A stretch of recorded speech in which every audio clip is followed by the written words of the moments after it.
Welcome to the Irish Pagan School podcast.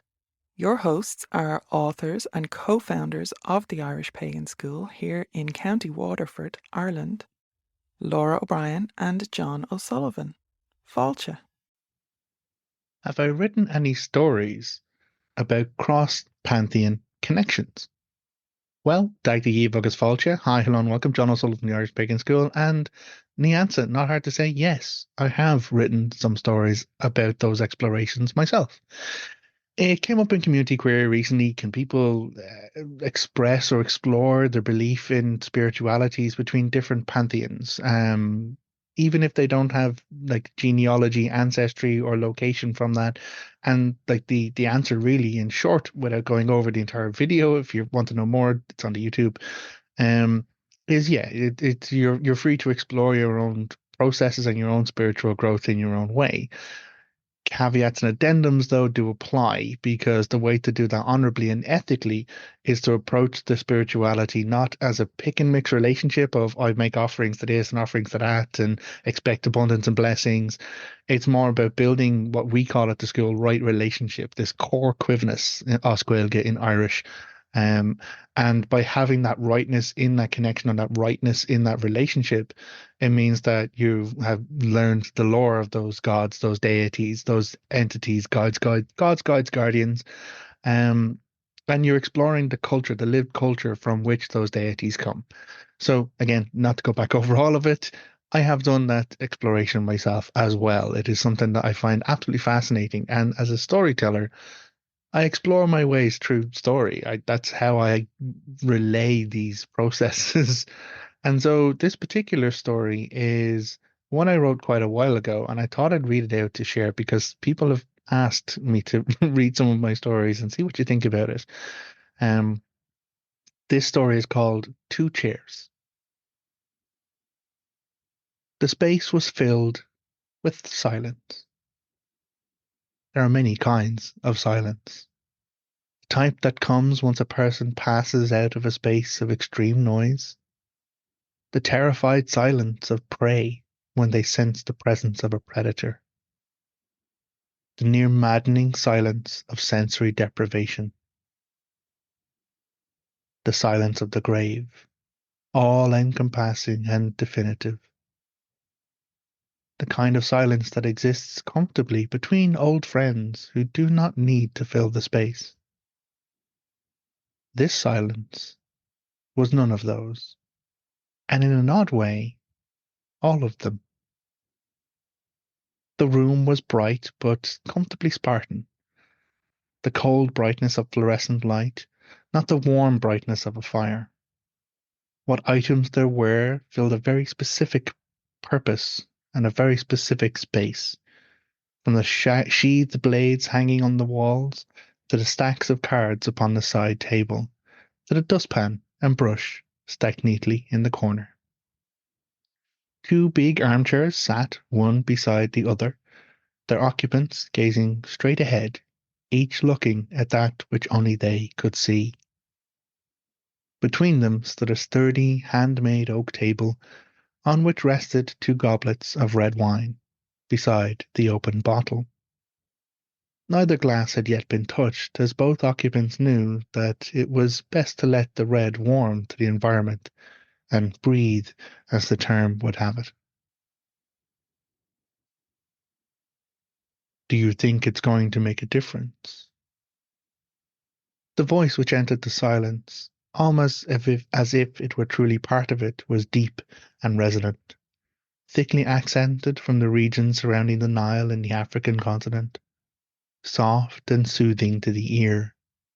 There was no harsh or hardness to the sound of it. As smoothly as it arrived, it passed, and the silence slipped back close around them again. Though the question had been asked, neither party was in a rush for the answer.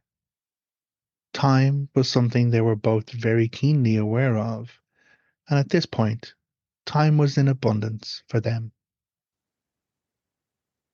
The reply, when it came, slipped like a shadowed whisper into the silence, though easily heard for the closeness of the two chairs. It's time to change, die. Both parties never turned to look, each keeping watch over that which only they could perceive. Two hands extended to retrieve the goblets, one long, slim-fingered and pale-skinned, the other broad, thick-fingered and ebony-skinned. All of a sudden the silence was shattered as surely as the door was. Both sent to splinters in the space as a huge shape barreled in and reeled about. "Wife! Beloved! You fine vixen, you! I'm home!" The bellow was such that the silence fled from where it was. The bellow was such that the silence fled from it like a startled hare. The massive figure staggered around, reeling unsteadily, moving its broad head about, bleary-eyed searchingly. "Ah, there you are, drinking no less. Sure, I'm glad I'm not the only one to be in my cups tonight." The bellowed laughter spooked the silence from where it had crept close to the door, sending it bounding away again. "Whose company are you in, beloved?" The figure reeled over to stand before the two chairs. Their smile became a mite broader to see the occupant of the second seat. The big man brought one of his thick fingers to his lips and gave an overly exaggerated wink, implying he was about to engage in some unsubtle mischief. "Little Annie, is that you? My goodness, you've grown." Once the line was delivered, the big man again spooked the silence by descending into a fit of tittering, which for a man of his size was impressive indeed. "No need to get up, lover mine. You see to your guest, and I will away to our bed to await your pleasure." With a reeling spin that was part bow, part overbalanced stumble, the figure trundled away across the room. That is, of course, until it reached the detritus which had once been a door. "Ah, what's this? What happened to the door?" "Don't worry, my love. I'll make a new one and have it hung for you in the morning." The figure looked back over his shoulder and suggestively grasped his crotch. "Speaking of hung, I hope you won't be too long away." The tittering began again as the figure strode through another door into the back room. Tee-hee, long, hee-hee. The silence crept back into the room, slowly, nervously, checking everywhere for the big, scary, noisy thing. The Morrigan smiled, a small smile to herself, and with a sigh, gave a slight shake of her head. Was that a movie quote? I could never really keep up with his pop culture references. Anubis gave a deep-throated chuckle. Star Wars, one of the prequels. I know because it was almost the death of the franchise. The timid silence gave a start as both began to laugh heartily. I considered its options, given its favor for the two in the chairs. It eventually gave up and left as the Dagda began to snore from the back room bedroom. So that is a story I wrote quite a while ago. It is exploring the idea of Anubis and the Morrigan, really, as our center characters to it. Um, the idea of each of them and their roles and their purposes, how they fulfill and serve their community. At the time when I wrote this, the world was in a much difficult and darker place, and it seems it has gotten more difficult and dark. So the line "it's time to change or to die" does seem to still resonate in oddly. But with many of the stories that I write, as a Dagda Bard, the Dagda ends up in them, whether I choose him to do or not at the beginning of it. And in this instance, yeah, it's an exploration of his relationship with the Morrigan as well, because they are referred to in the lore as a wedded couple. And so yeah, I have explored that aspect of their relationship as well, less about their roles as deities and more about them, their characters, and their natures as they go and exist in their lives.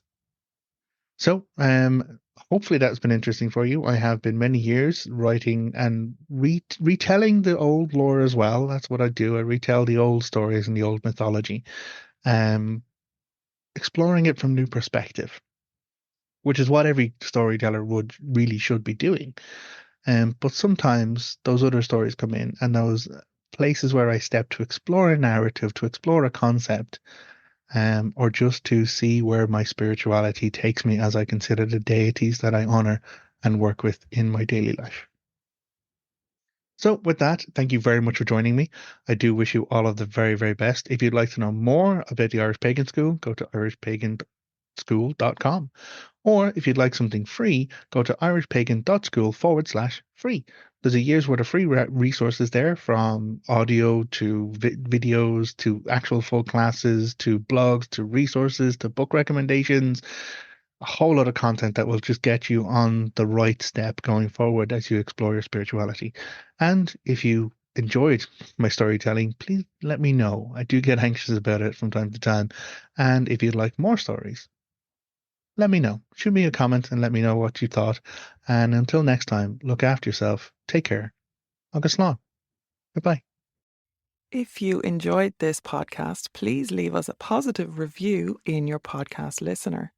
Then head over to irishpaganschool.com and enroll in one of our free or paid courses. Slán go fóill, and we will see you next time.